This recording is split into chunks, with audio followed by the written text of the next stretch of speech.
तो चलिए बुलेटिन की शुरुआत करेंगे बड़ी खबर के साथ। सीएम अशोक गहलोत ने बड़ा बयान दिया, कहा कि मुझे इलेक्शन लड़ना है। जोधपुर में टाउन हॉल लोकार्पण कार्यक्रम में मुख्यमंत्री ने कहा कि मुझे मेरे फर्ज को पूरा करना है। जनता से मैं नहीं मिल पा रहा, इसीलिए जनता से माफी मांगता हूं। अंगूठे की चोट की वजह से मैं नहीं मिल पा रहा। अगर ठोकर लग गई तो 2 माह और लग जाएंगे। मुझे लोगों से मिलना अच्छा लगता है। सीएम अशोक गहलोत आज जोधपुर के दौरे पर है। इस दौरान उन्होंने अपने संबोधन के दौरान ये बातें कही। भाई अभी मैं एयरपोर्ट पे भी सेकंड और मिल नहीं पा रहा हूँ। क्या मेरे दोनों पैरों में अंगूठे के अंदर फ्रैक्चर है, वो काफी ठीक हो गया। अभी मैंने सीटी स्कैन करवाया तो 2/3 ठीक हो गया, थोड़ा बहुत अभी है। वो कह रहे हैं थोड़े ही टच हो गया आपके अंगूठे के अंदर, फिर 2 महीना जाके शो कर गए। मुझे इलेक्शन लड़ना, सुनिए आप पहले मुझे इलेक्शन लड़ना है, मुझे मेरा कर्तव्य पूरा करना है और मेरा सामने है चुनाव सामने है। तो मैं माफी चाहता हूँ। अभी मैं सुनिए आप, मैं अभी मिल नहीं पा रहा हूँ क्योंकि अंदर में ठोकर लग जाती है, अंदर लगे और लगी हुई लगती है, काम पूरा नहीं है। इसलिए मैं बचते जा रहा हूँ, माफी चाहता हूँ। मुझे खुद को 100 के मिलने का, जब मिलने वाले या पब्लिक हो गया हमारे कार्यकर्ता हूँ। अभी मैं जानबूझ के गाड़ी में बैठता हूँ, गाड़ी निकालता हूँ, नमस्कार कर लेता हूँ, माफी मांगता हूँ आपसे। मैं मिल नहीं पा रहा हूँ और दुख भी है, आप मुझे माफ करो। तो वहीं बीजेपी ने राजस्थान में अपनी दूसरी परिवर्तन संकल्प यात्रा को आदिवासी बाहुल्य डूंगरपुर जिले में स्थित आदिवासियों के सबसे बड़े आस्था केंद्र बेणेश्वर धाम से रवाना किया। इससे पहले अमित शाह ने बेणेश्वर धाम मंदिर में पूजा अर्चना की और बेणेश्वर धाम के पास एक बड़ी जनसभा को भी संबोधित किया। इस दौरान उन्होंने परिवर्तन यात्रा के बारे में पूरी जानकारी दी।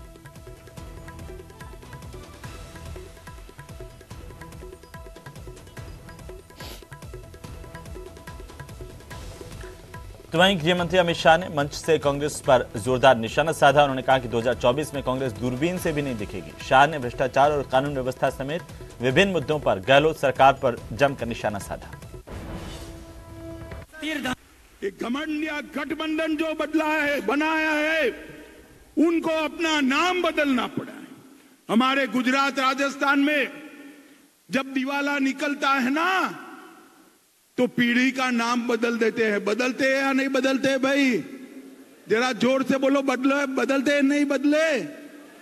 इनकी आबरू का दिवाला निकला है।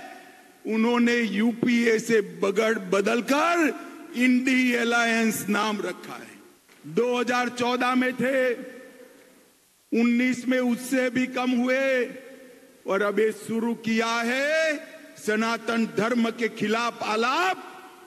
2024 में दूरबीन लेकर भी दिखाई नहीं पड़ोगे, दूरबीन लेकर भी हिसाब मांगना है राहुल बाबा का। उन्होंने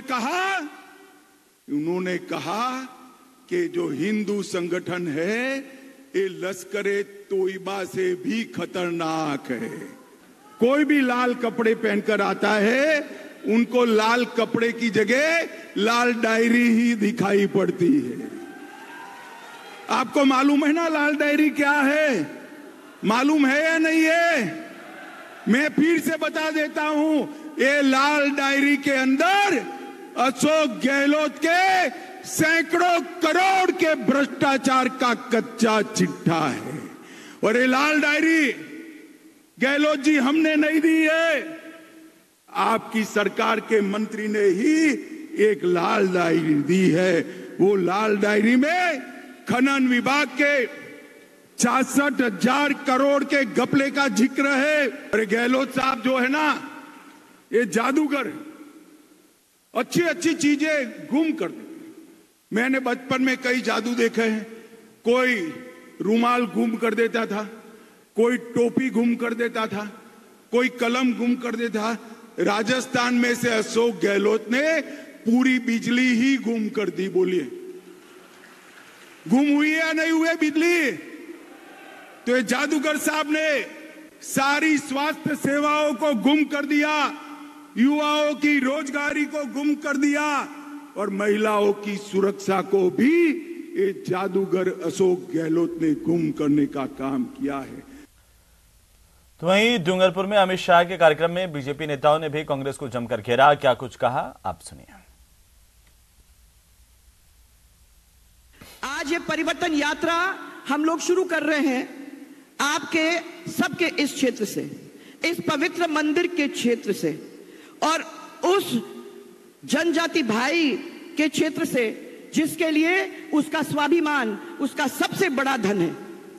वो घास की रोटी खाया था परंतु उसने अपने स्वाभिमान और ईमान को कभी नहीं बिकने दिया, न तब न अब, और इसके लिए हम सब आपको नमन करते हैं।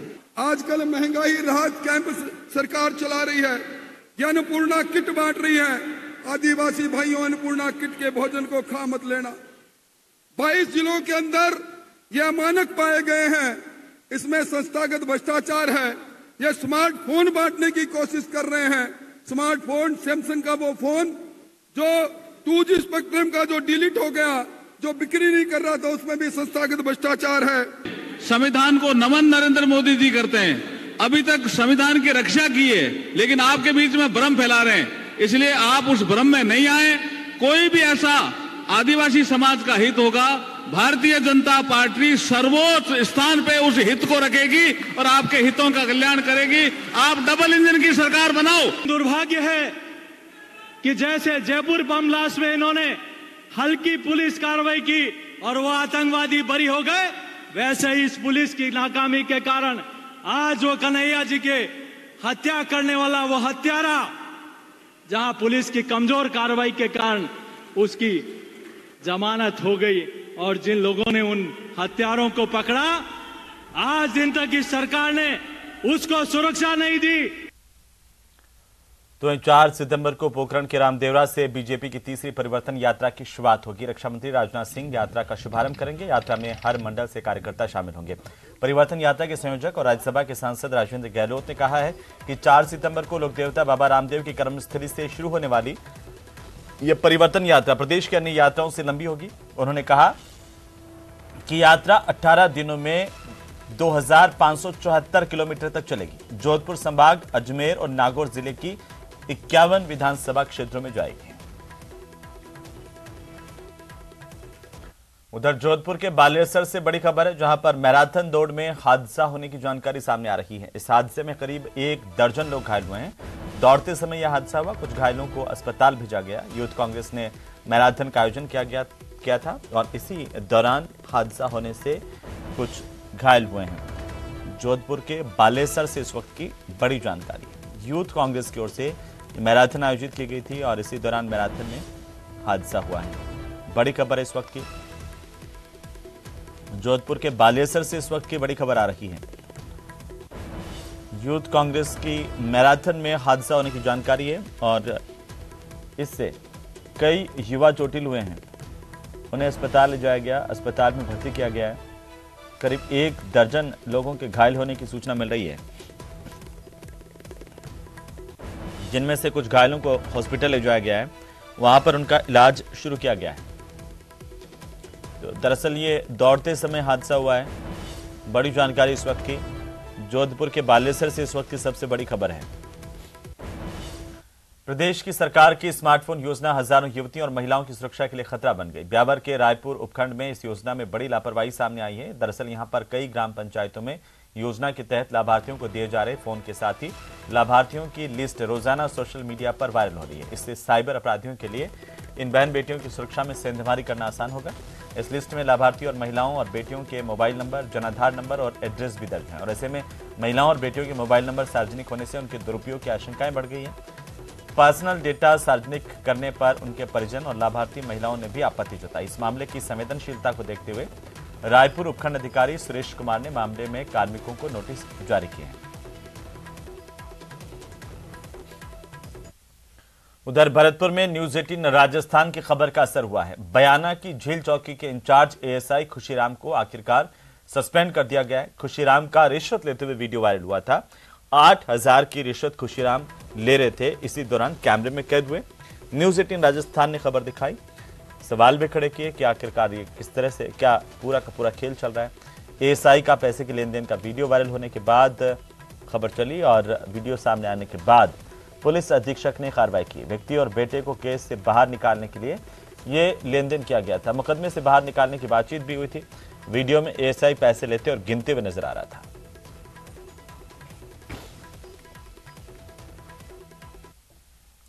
तो वहीं देश भर में बड़े रेलवे स्टेशनों का कायाकल्प चल रहा है और ये कायाकल्प अमृत भारत रेलवे स्टेशन योजना के तहत हो रहा है। इसमें Jaipur junction, Gandhinagar railway station, Khatipura railway station भी शामिल है और इसमें रेलवे ने आम आदमी का सहयोग मांगा। जो रेलवे स्टेशन के आसपास रहते हैं इन लोगों की रेलवे बाकायदा एक परामर्शदात्री समिति बनाएगा जिसके निर्देश दिए गए हैं। इनसे विकास को लेकर के सलाह मशवरा किया जाएगा।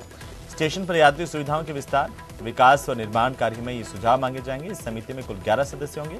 रेलवे की ये पहल सुखद है और इससे रेलवे स्टेशनों को और बेहतर बनाने में मदद मिलेगी। स्टेशनों पर यात्री सुविधाओं में बढ़ोतरी और उत्कृष्ट सुविधा देने के क्रम में रेलवे बोर्ड के द्वारा निर्णय लिया गया है कि स्टेशनों पर स्टेशन सलाहकार समिति का गठन किया जाए। ये स्टेशन सलाहकार समिति जो है मंडलों को भी निर्देश दिया गया है कि हर स्टेशन पर बनाए और इनमें जो है शहर के और स्टेशन के आसपास की जो ट्रेड, कॉमर्स, इंडस्ट्रीज और जो प्रोमिनेंट सिटीजन है वहाँ के उनको भी शामिल किया जाएगा और इसका उद्देश्य यह है कि जो स्टेशन पर जो यात्री सुविधा है उसमें बढ़ोतरी किया सके। इसको ये भी मैंडेट किया गया है कि साल में इसकी 3 मीटिंग की जाएगी और जो ये कंसल्टेटिव कमेटी होगी जो कि सुझाव देगी कि क्या क्या स्टेशन पर सुविधाओं को और बढ़ोतरी किया जा सके। तो वहीं चिकित्सा मंत्री परसादी लाल मीणा के डेपुटेशन को लेकर दिए गए बयान पर डॉक्टरों की प्रतिक्रिया सामने आई है। प्रदेश में सेवारत चिकित्सकों की सबसे बड़ी एसोसिएशन आरिस्दा के प्रेसिडेंट डॉक्टर अजय चौधरी ने जयपुर में कहा कि हमने पहले से ही चिकित्सकों के कैडर बनाने की मांग रखी है ताकि डेपुटेशन की कोई जरूरत ही नहीं पड़े। डॉक्टर अजय चौधरी ने कहा कि जिस तरह शाला दर्पण पोर्टल बना करके शिक्षा विभाग में शिक्षकों की पदस्थापना को व्यवस्थित किया गया है उसी तरह के सिस्टम की दरकार हेल्थ डिपार्टमेंट को भी है।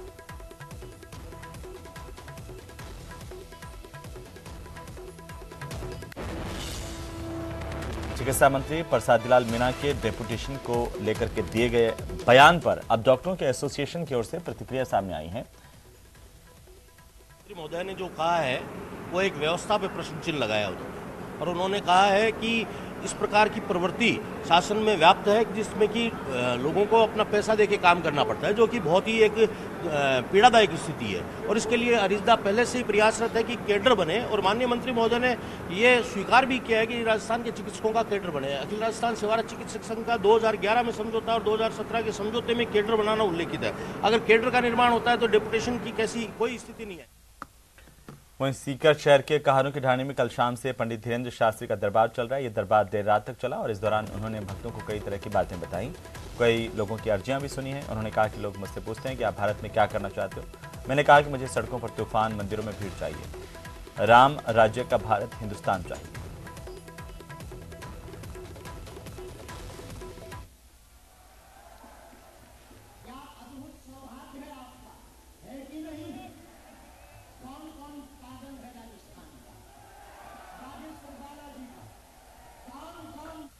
और इसी बीच राजसमंद से बड़ी खबर है जहां पर होटल मालिक से मारपीट के मामले को लेकर के बड़ी जानकारी सामने आ रही है। एसपी ने दोनों कांस्टेबल को लाइन हाजिर किया है। कांस्टेबल राजेश मीणा और अजय जाट को लाइन हाजिर किया गया। इस पूरे मामले का सीसीटीवी फुटेज सामने आया।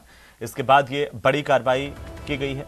राजसमंद से बड़ी खबर इस वक्त की और ये देखिए सीसीटीवी फुटेज किस तरीके से सामने आया और इसके बाद पुलिस महकमे ने बड़ी कार्रवाई की है। कांस्टेबल अजय मीणा और दूसरे कांस्टेबल दोनों को लाइन हाजिर किया गया है। कांस्टेबल राजेश मीणा, अजय जाट दोनों को लाइन हाजिर किया गया। एसपी की तरफ से आदेश जारी किए गए हैं। दोनों कांस्टेबल्स को लाइन हाजिर करने के आदेश दिए गए हैं। इस पूरे मामले का लेकर के सीसीटीवी फुटेज सामने आया था जिसके बाद पुलिस महकमे की तरफ से एसपी ने एक्शन लिया है। होटल के मालिक से मारपीट करने का ये पूरा मामला है और इसमें पुलिस पर आरोप लगे थे। तो वहीं जयपुर के जमुआ रामगढ़ इलाके से बड़ी खबर मिल रही है। जमुआ रामगढ़ में 3 वाहनों की आपस में टक्कर हुई है। बड़ा सड़क हादसा हुआ है। 2 ट्रक और बस की आपस में जोरदार टक्कर होने की जानकारी इस वक्त सामने आ रही है। तस्वीरें सबसे पहले सबसे तेज न्यूज 18 राजस्थान पर है। इस हादसे में करीब 1 दर्जन लोगों के घायल होने की भी खबर मिल रही है। हालांकि सभी घायलों को अस्पताल ले जाया गया है। 3 गाड़ियों की आपस में टक्कर हुई थी। जोरदार टक्कर के बाद कई लोग घायल हुए हैं। 3 वाहनों की भिड़ंत में कई लोगों के घायल होने की खबर है और घायलों को हॉस्पिटल ले जाया गया, जहां पर उनका इलाज शुरू किया गया है।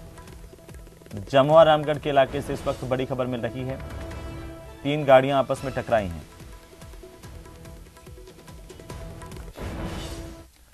तो वहीं नारायण सेवा संस्थान ने रविवार को उदयपुर में सामूहिक विवाहोत्सव का आयोजन किया। यहां पर एक साथ 54 जोड़ों की शादियां संपन्न करवाई गईं। सुबह से ही खुशी के माहौल के बीच में दिव्यांग और निर्धन परिवारों के जोड़ों की शादी हुई है। देश भर से आए हजारों अतिथियों की मौजूदगी में शाही इंतजामों के बीच नाचते गाते रिश्तेदार, मित्रों और माता पिता ने तमाम जोड़ों पर असीम स्नेह लुटाया और इन लम्हों को यादगार बना दिया। जब उमंगों से मन तरंगित हुआ तो दिव्यांगता और गरीबी का दंश पीछे छूट गया। संस्थान के अध्यक्ष प्रशांत अग्रवाल ने जानकारी साझा की है कि संस्थान अब तक 2304 जोड़ों का सामूहिक विवाह करवा चुका है।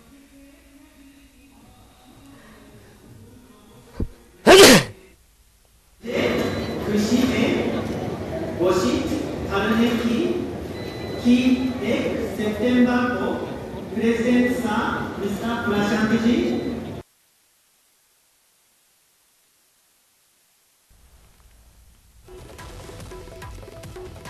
तो ये 40वां सामूहिक विवाहोत्सव संपन्न हुआ लेक सिटी में। 54 जोड़े जो है एक दूसरे के साथ विवाह बंधन में बंधे।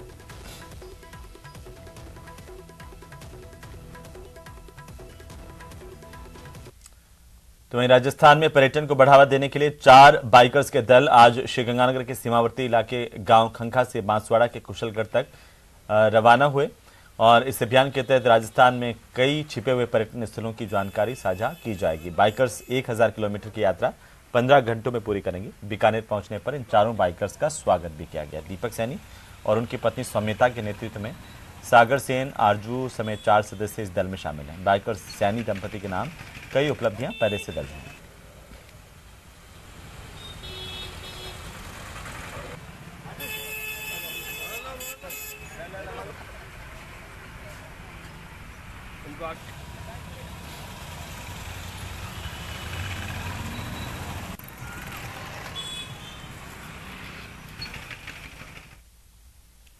उधर राजस्थान में राज बदलने के संकल्प के साथ बीजेपी की 2 परिवर्तन यात्राएं शुरू हो गई। अब तीसरी परिवर्तन यात्रा की बारी है, जो सोमवार से शुरू हो रही है। जैसलमेर के रामदेवरा से शुरू होने वाली इस यात्रा को रक्षा मंत्री राजनाथ सिंह हरी झंडी दिखाकर के रवाना करेंगे।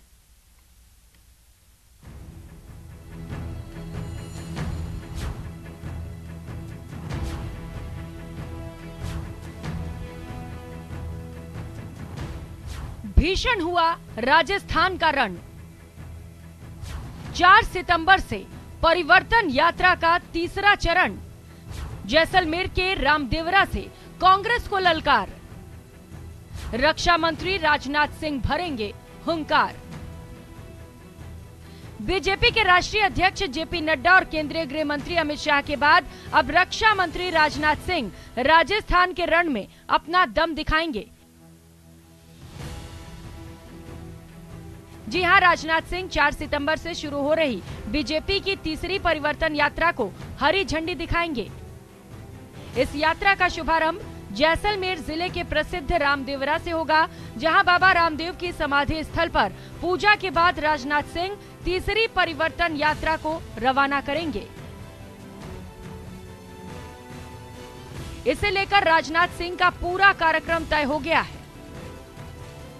सुबह 9:45 पर राजनाथ सिंह दिल्ली के पालम एयरपोर्ट से रवाना होंगे और सुबह 11:10 पर जैसलमेर पहुंचेंगे।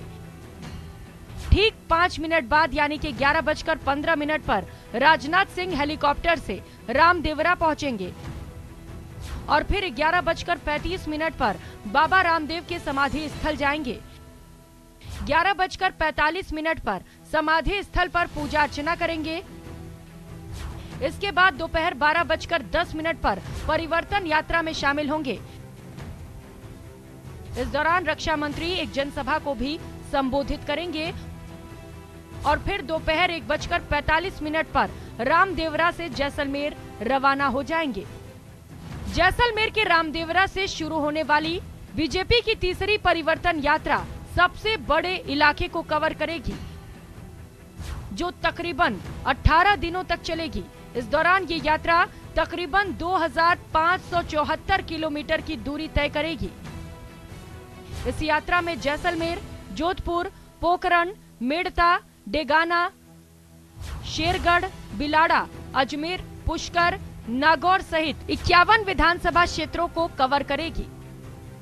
बीजेपी की इस परिवर्तन यात्रा को लेकर इलाके के बीजेपी कार्यकर्ताओं में खासा उत्साह है और इसको सफल बनाने के लिए पार्टी कार्यकर्ता जोर शोर से जुटे हुए हैं।